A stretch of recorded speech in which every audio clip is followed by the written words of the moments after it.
Facebook, camera there for Instagram. Hello everybody. Thanks to King's Head Theatre for inviting me, Nickie Miles-Wildin, to come and talk about Graeae. We're just going to take a couple of minutes. It's not even 1 o'clock yet. See how keen and eager I am. We're just going to take a couple of minutes to get other people coming in, and then we're going to start chatting. I'm going to start talking to you about Graeae Theatre Company. So, and lots of people joining on Instagram. I hope people are out there on Facebook. Just to remind you, I've got a light here that's shining into my glasses. I'm just going to move it a little bit. And just to remind you, if you have got any questions or comments, just send them over and I'll see what I can do. Hi Nickie, got one already on King's Head Theatre, there we go. I know I'm working on there, hopefully. I think I'm working on Instagram. I look better on Instagram than I do on my Facebook. Whoop whoop. So yeah. Get yourselves, make yourselves comfortable. Yeah, we're just gonna take a couple of minutes to make sure we get as many people in as we possibly can. I've chosen a different spot to do a live stream from. I've done one on Zoom before in our tiny little box room, so I thought I'd come down to the dining room today and do it from down here. See what it's like. It's a rainy day up here in Manchester.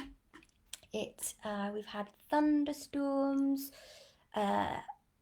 since sort of Monday, but yeah, heavy rain, so getting back to that typical Manchester weather, as it were.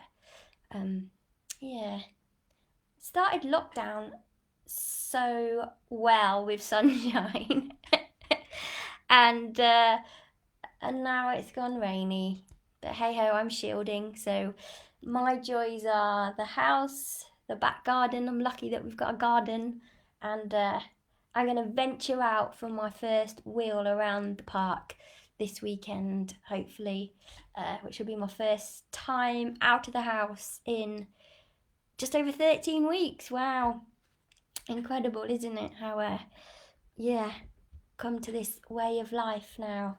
Everything on the internet. I didn't know about Zoom until March the 16th, and now it's in my everyday life. So yeah, that's what we've all come to, isn't it? There's lots of people still joining on Instagram. I think that's 10 people viewing on Facebook. So I'm just going to give it a few more minutes, just to allow some people to join. Caught up in those Zoom meetings, frantically trying to log on, and then I'll get talking.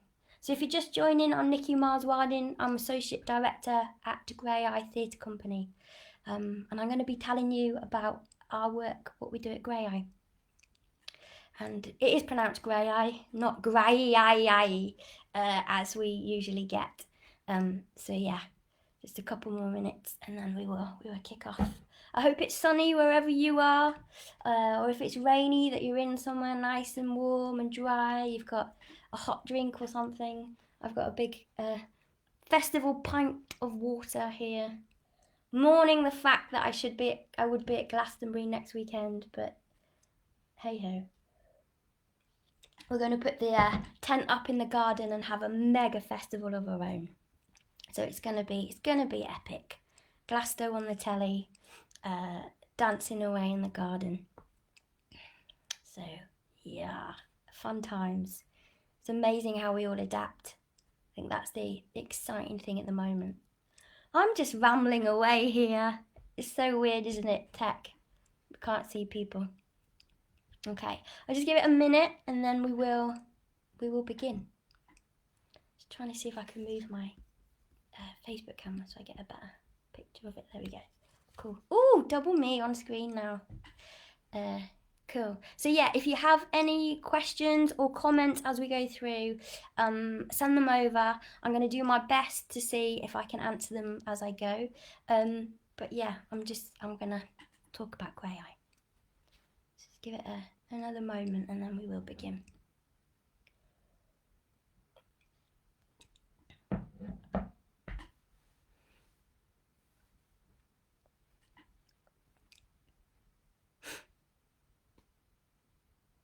got my notes in front of me, so you might see them slide in and out of shot, so apologies about that.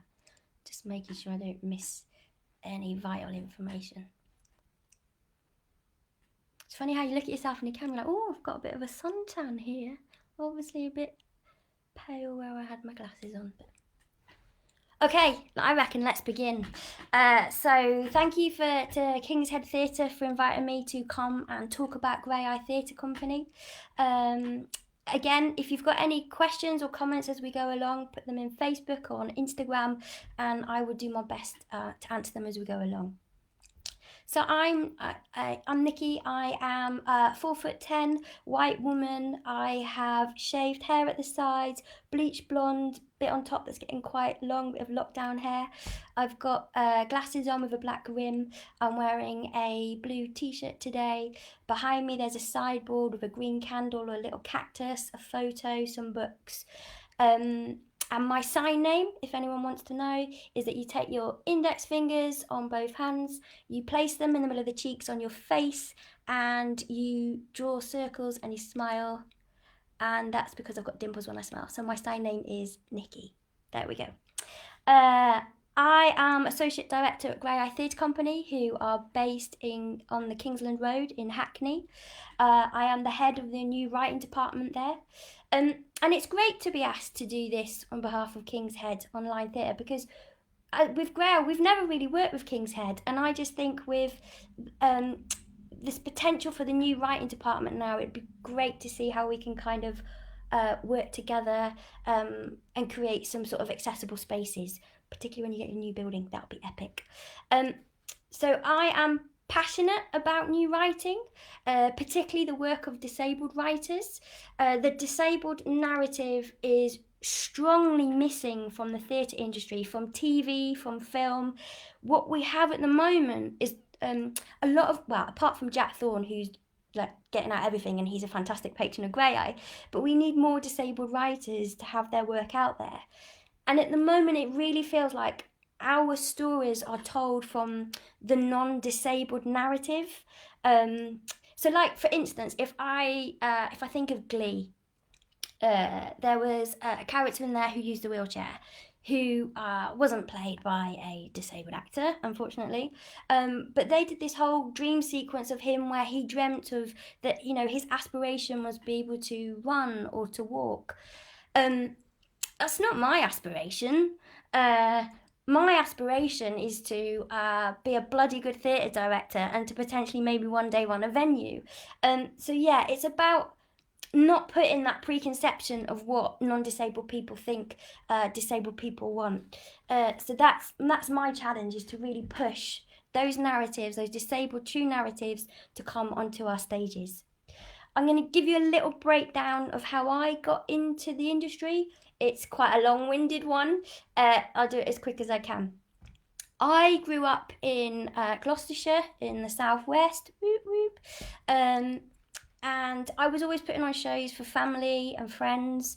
But my mum tried to get me into youth theatres, and unfortunately we were told, oh, our buildings aren't accessible, or I don't know how I would make my work accessible for a young person that uses a wheelchair or has a mobility impairment. So I couldn't, I wasn't able to attend youth theatre, which, you know, was quite disheartening to a young person. And I suppose I found my creative outlet through putting on shows with the Guild Guides. I also went on to study A-level theatre studies, and it was here that I really went, yeah, this is what I want to do. I moved away from the idea of being an educational psychologist, and I wanted to study theatre. Particularly acting I was interested in. And I'm just going to check down here. I've got 8 messages. Just want to make sure I haven't got anything going wrong. There we go. Okay. So yeah, I moved away from educational psychology. Wanted to go into acting. I thought I'd apply for drama schools. No, drama school's not accessible. One drama school even said, "Why would we want to train you for 3 years when there's no jobs for disabled actors?" Okay. So again, 17, 18 years of age, I was met with those those barriers. So I went on to study theatre and media drama at the University of Glamorgan in South Wales, which is probably not the best. It was on the side of a Welsh valley, basically, so it wasn't the most accessible, but the course was brilliant. And it was through studying at university, I wrote a one-woman show called 3 Foot Off the Ground, which went to the Edinburgh Fringe, and it's there I met Jenny Seeley, who had just become artistic director of Graeae. I also wrote about Graeae in my dissertation because my dissertation was about the barriers disabled people face. So I started to become really enlightened about the work of companies such as Graeae and Chicken Shed and what was out there. After uni, I worked as a stage manager at Arts Council apprenticeship to get more deaf and disabled people working backstage. I did that at the Nuffield Theatre in Southampton, and that was just amazing. I was an assistant stage manager, deputy stage manager, took shows out on tour, like schools tours, arts venues. I was able to sit in on senior management meetings. It was just brilliant training. But once I'd finished there, it was 18-month apprenticeship. Then I stayed on for a year as a full paid stage manager, which was like a proper accomplishment. I still had this passion to go and be an actor. And I got my first acting job, which was with Spare Tyre Theatre Company. And we toured schools around London with a piece of forum theatre. And through my kind of acting career, I got to know, and with that acting job, I was in London for 6 months. I made connections with Graeae, with Kazoom Theatre, and I went on to perform in lots of different shows, different readings. I played Laura in the Glass Menagerie at the New Wolsey Theatre in Ipswich, which was brilliant because it was a disabled role, and how fantastic a disabled actor was actually taking on that role. And I suppose my biggest gig was playing Miranda in the Paralympics opening ceremony, London 2012, acting alongside some dude called Sir Ian McKellen, flying through the stadium. It was mega. It was brilliant. And I think I'd started to get a bit disheartened as an actor because there were lack of opportunities. You'd go to castings and you'd see the same people. You knew your type. There wasn't even like, oh, we want a wheelchair user. But it wasn't even like, oh, we want a wheelchair user of this age. It was like any wheelchair user in the country was there. And I didn't feel pushed. And just slowly I started to make the move into being a director. I started to assist Jenny Seeley at Graeae, Daryl Beaton at Kazoom. And I realised this was what I wanted to do. I loved making work. And I've gone on to assist Rufus Norris at the National Theatre, Sarah Frankham at the Manchester Royal Exchange. I became resident assistant director at the Royal Exchange on the Regional Theatre Young Directors Scheme. And then that finished last May, and I then got the position as Associate Director at Graeae, and I am Head of New Writing. My day consists of reading lots of scripts, thinking of ideas for our writers. Is there a way I can help propel their work? I set up an accessible, rehearsed reading night, scratch night called Crips with Chips, where you came along, you saw work by 4 disabled writers, and you got a pot of chips on arrival. But unfortunately, due to COVID, we only had one of those. So we've moved it online, and Jack Thorne came on board to help mentor some writers. And we have a programme of work called Crips Without Constraints, which are 11 monologues that go out every Monday at midday on our YouTube space, on our website. I'm really trying to push those writers forward. I also thinking about masterclasses for writers, so they can gain their skills. I do lots of planning with the Creative Learning Department. I lead workshops, I teach our ensemble, and I also get to direct shows. I wish I could do that more often, but but it's kind of making those waves with those writers so there are more shows to make and get out there. Okay, that's me. I'm going to talk to you now about Graeae. Graeae Theatre Company was founded in 1980 by Richard Tomlinson and the glorious actor Nabil Shaban. They met at college in Coventry, and they were creating productions that involved disabled people. Their shared vision was to dispel images of defencelessness, prejudices and popular myths around disability, and they wanted to do that through theatre, workshops and training, which is what we still try and do today. They wanted to really get the company going because 1981 was the International Year of Disabled People, so they wanted to really have some work out there for that.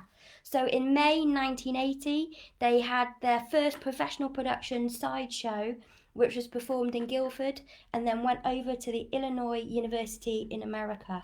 And yeah, that was their first show, and in 1981 they became a professional theatre company paying actors equity rates.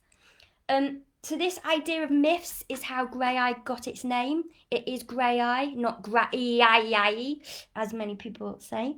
It's Graeae. And it comes from Greek mythology, where there's lots of stereotypes of disabled people that were monsters, were omens, were creators of evil. So the idea was that the theatre company would dispel this idea and shatter those misconceptions. So there is a big story around Graeae being these three sisters who have one eye and one tooth between them. It's a massive story with Perseus, Gorgon, and Medusa. So I think look it up. We'd need much longer than like 20 minutes. And Graeae's artistic vision is that we boldly place deaf and disabled actors centre stage, and we challenge preconceptions. And the way that we do that is through our work with disabled creatives, writers, actors, workshop facilitators. We train creatives. We have our ensemble training programme, which is in association with Rose Bruford, Lambda and RADA. And that's to really change the preconceptions of drama school, and that training can be for anyone. We run workshops and training in schools and colleges. We do consultancy work. We have an ongoing programme of continued professional development for our artists. We're placing people centre stage as much as we can. We think about how we do that with new work, but also with existing plays. How can we use a play to tell a story? What's our vision for it? Why now? And we're also exploring new genres, new territory, not only like contemporary classics and musicals, we're verging into opera, outdoor work, sway poles, aerial. But our big thing is this thing that we call the aesthetics of access. How can we creatively embed access, such as audio description, sign language, captioning, so it's there at the start of your artistic process? And that is something for me as a theatre maker, a director, that I love it. It's my passion. I think it can make your work so much, it becomes so much more invigorating. And we also, our belief is based on the idea of the social model. If you don't know what it is, Google it. It's the idea that I am not disabled due to my impairment. I am disabled by the physical and attitudinal barriers that society places on me. So my arthritis doesn't disable me. That's my impairment. But what does disable me is that there's no ramps to get into a building. The lifts aren't working. People look at me or they patronise me. So it's stairs that people give you and the stairs that you have to go up. So the physical and attitudinal barriers that society puts on you. So we're always thinking with theatre can be that barrier. So how do we break down those barriers that we have in theatre? So we try and make every show as accessible as we can with regards to audio description, sign language integration, creative captioning, relaxed performances. So we have audio description. People know about this. Give me a wave, give me a thumbs up if you do.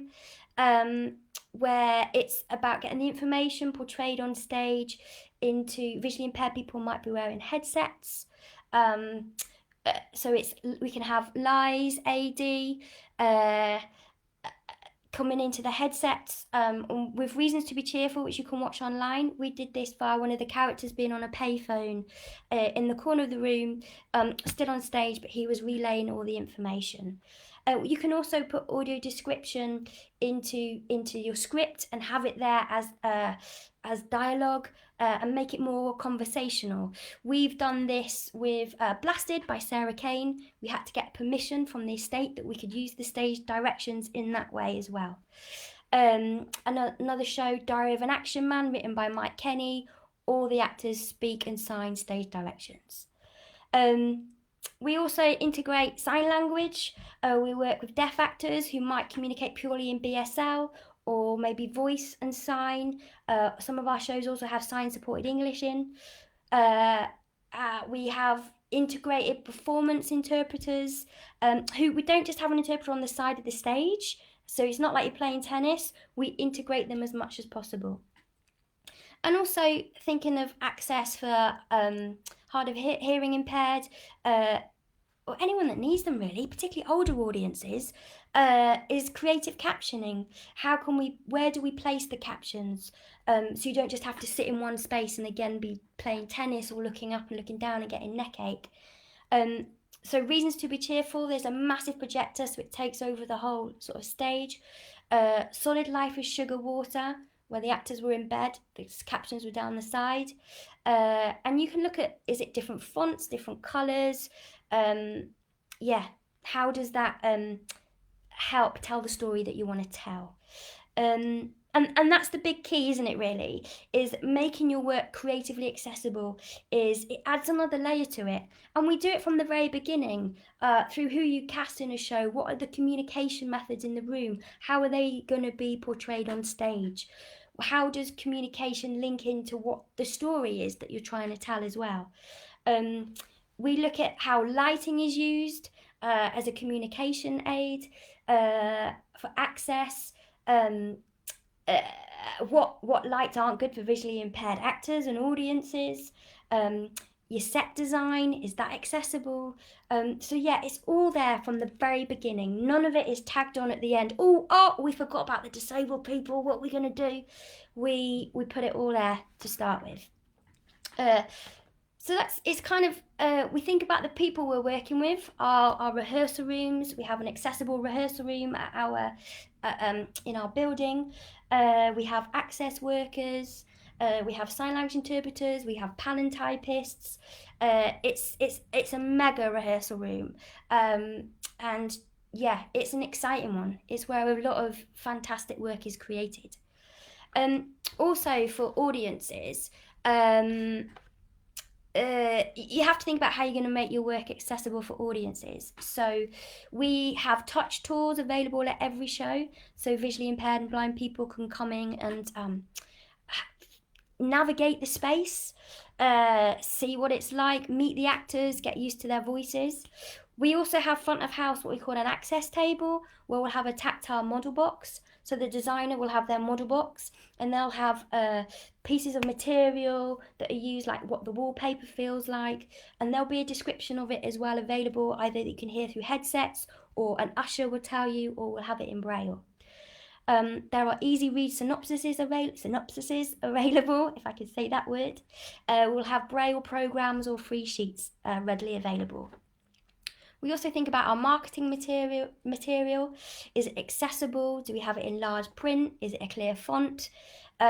We do consultancy in marketing if anybody's interested in that.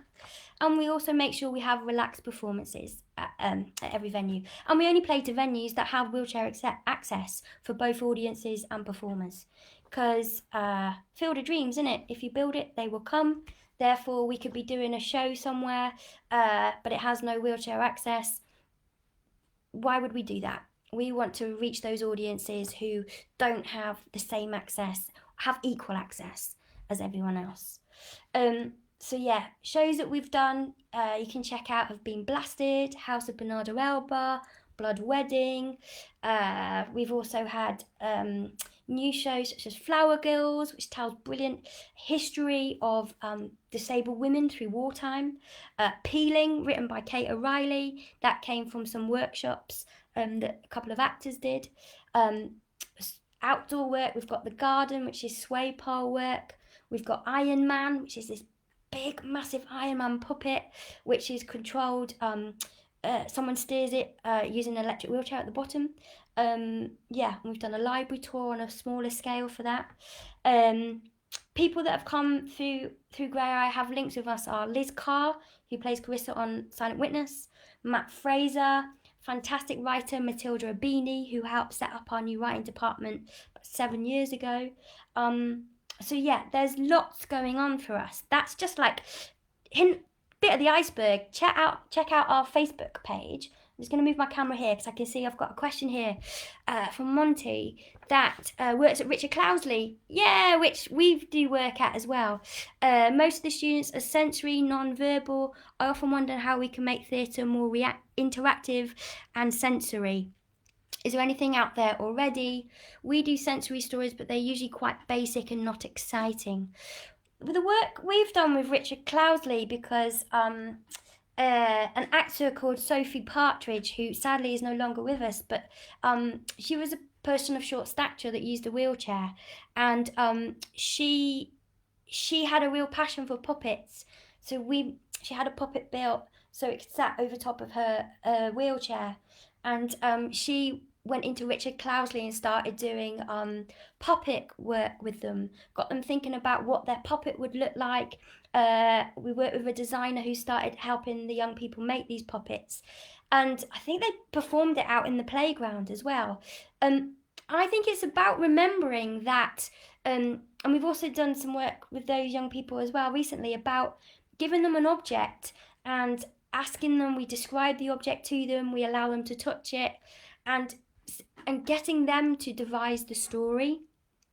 I think that is the most important bit, is giving ownership over that. So yeah, it is stories again, but it's about them telling those stories and firing up that imagination and what that can be. As Graeae, that is definitely an area of work we are still looking into. We're doing a lot more work with deaf-blind theatre makers. Our brilliant Crips Without Constraints that comes out next Monday. No, Monday after next is because I'm editing them and they're like, oh, a week before. In 2 weeks' time is work with a deaf-blind woman. So check it out. But that story came from her lived experience, and what story she has going on in her head. And we were just the sort of the catalyst, I suppose, because we were able to provide those communication methods. We were able to communicate and push her creatively of what that story could be. So I think it's really important that those stories come from those people. That's what I would say, Monty. I hope that helps. I don't have the answer to sensory work, but I always think it's about ownership. Yeah, ownership for those young people, and people do have imaginations. We did a show with a SEND school in Wandsworth, and I was supposed to do this Christmas play that had already been written, you know, one of those bog standard ones you get sent. And I was like, I'm not doing this. It was called like the Misfit Angel. And I was like, you can't do a show Misfit Angel with disabled kids. It's just not right. So I just opened the floor to them. And these were a range of sensory impairments, mobility impairments. And we ended up having a show where we had dancing sheep. The narrator used an eye gaze to tell the story.